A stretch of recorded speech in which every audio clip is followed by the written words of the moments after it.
शुएब यार, मैंने ऐसा सोचा भी नहीं था कि चाचा मुझे यूं खाली हाथ घर से निकालेगा। अफनान भाई, अल्लाह पर भरोसा रख, मेहनत कभी ज़ाया नहीं होती।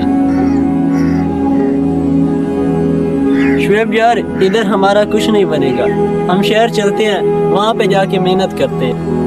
अस्सलाम वालेकुम बेटा, खाली पेट काम नहीं होता। ये आपके लिए खाना लेके आया हूँ। मैं गरीब ज़रूर हूँ लेकिन दिल का अमीर हूँ।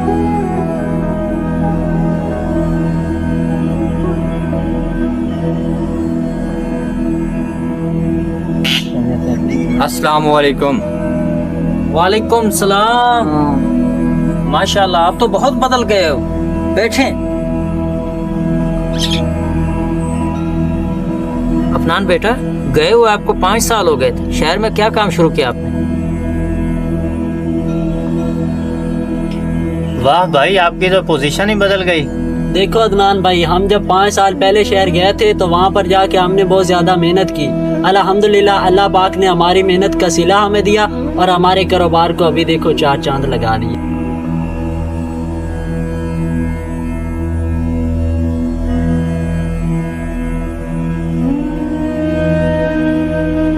मैं लालच में आकर अपनी सारी ज़मीनें और कारोबार ज़ाया कर बैठा।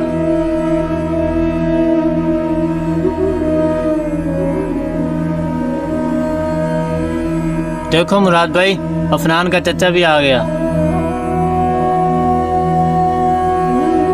देखो वकार, तुमने अफनान को निकाला, उसका हक छीना, और आज देख लो तुम्हारे पास कुछ नहीं रहा। यतीम की बददुआ कभी खाली नहीं जाती। कार चाचा, कहाँ गई आपकी ज़मीनें, कहाँ गया आपका गुरूर?